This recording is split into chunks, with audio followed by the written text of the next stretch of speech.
What the Y did was serve as a catalyst.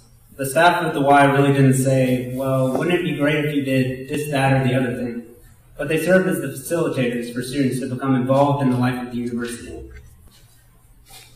Students initiated the campaign to overturn the speaker ban, but we were all involved together. It was very much a concern on the part of the students, the faculty. Jim Medford was president of the Y at that time, and he was very much involved with the other student leaders. And they all agreed that this was something that had to go, that it was a blot on the university to have a ban on communist speakers, that it violated their rights as students. In the 60s, the speaker ban controversy, in its essence, was focused on communism. I don't think anyone gave a rat's ass about communist speakers. The ban was clearly passed to put the university in Chapel Hill into place. So Chief Beaumont was the chief of campus security. You ever heard of him? Well, Beaumont himself thought the speaker ban sucked. He was a New York cop and he had his office. Campus security was in the basement of the Y. A real gruff guy, about the size I am now.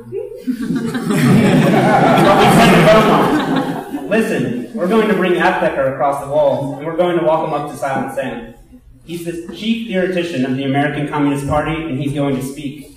But he won't speak on campus if you tell him you're going to arrest him.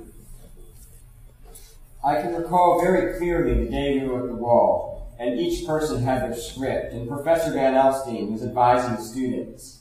And Chief Beaumont said, "You cannot come onto campus because in North Carolina law regarding the First Amendment that forbids any speaker that has any association with communism." And that's what he said. I'm going to arrest you. And then we went back across the wall. You see, we had to have somebody either arrested or about to be arrested before we could really say we had a lawsuit, a controversy to fight. During this part of the 60s, the Y was involved in a lot of fights. It had a lot of enemies.